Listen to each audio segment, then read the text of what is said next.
Hey guys, welcome back to the Friday Vlog, where we discuss activity that goes on here with the BuzWeaver channel.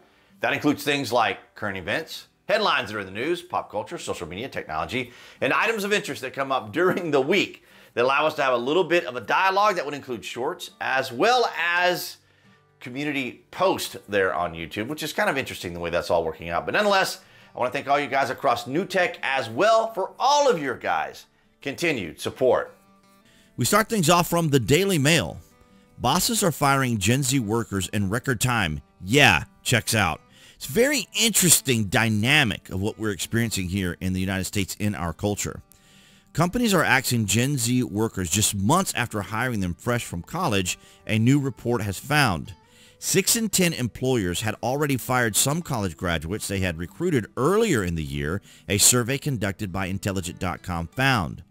1 in 7 of the employers said they also might not hire fresh college grads next year after finding a raft of problems with young workers. Business leaders listed concerns in areas such as communication skills and professionalism that made them weary of hiring Gen Z. Well, the thing is that, I can remember when I was working as a Apple specialist and was going to the various colleges here in Metro Atlanta, and just the posh environment. Even where I went to college, I had to go by there. And just the posh environment. Now, when I was in college, when we went to the library, you were at a library, right? You had a water fountain and you had bathrooms. Now, when I was there, when I was working in law, we worked like a day, or we were there on the campus one day. And, I mean, the library had coffee shops, snack bars. I mean, it had nice leather sofas. It was like a resort. It was just absolutely amazing, the change in dynamic of colleges nowadays. I think it's a business, man. I mean, big education, right? We talk about, big pharma. We talk about the industries making all this money, but colleges get the least amount of attention. And, of course, we have the biggest problems with student loans, too.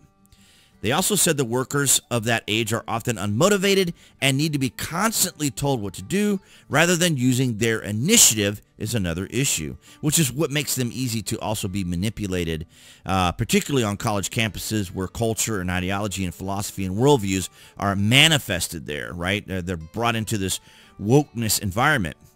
Many recent college graduates may struggle with entering the workforce for the first time, as it can be a huge contrast from what they're used to what they are used to throughout their education journey. 𝐀𝐦𝐚𝐳𝐨𝐧 wrote in a report, which is exactly what I was just saying. It's just kind of almost a resort vacation style environment. Now, I'm not saying that students aren't going there to learn, aren't actually trying, or that the professors or the classes aren't there. It's just that the environment type has changed since I went, maybe since you went. It's just different. They're often unprepared for a less structured environment, workplace cultural dynamics, and the expectations of autonomous work, he explained. 3/4 of companies surveyed said some or all of their recent graduates' hires were unsatisfactory in some way. A half said their Gen Z hires had a lack of motivation, making them difficult to work with. So the article is quite interesting. If you want to go by and check it out, it is here on the Daily Mail. And, of course, we're preparing here for the weather here in Georgia, which I thought was going to be maybe the topic for today on this Friday vlog. But so much is going on right now, based on what they were saying the weather was going to be, what the conditions were going to be like.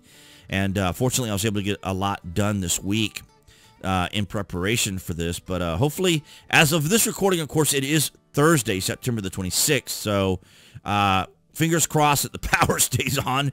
And, of course, I could always release the video via phone.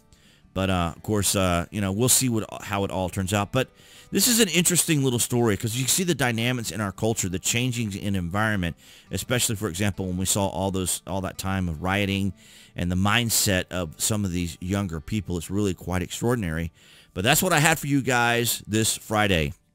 All right, guys, so that's going to wrap it up for this Friday vlog. Thank you for the likes, the shares, and the comments. And, of course, below this video, you can find the various social media links that I belong to. So I would encourage you to follow me there. And if you're an Amazon Prime member or order frequently from Amazon. My landing page links are below this video, as well as those who are looking for a VPN, virtual private network. TrustZone is one of my favorites. I enjoy it. Does a great job. Lots of advantages to having a VPN. But guys, I want to thank you for your guys' continued support. That's across all of New Tech as well. BitChute, Rumble, Odyssey. You guys have been amazing and interesting 2024. And as we get closer to the election, even more interesting. But nonetheless, guys, thank you so much for your continued support. Appearing there on the screen, that would be the channel icon. You guys can click on that to subscribe, as well as to select notifications if you're watching here on YouTube, of course. And I'll see all you guys behind the Galaxy phone camera next week.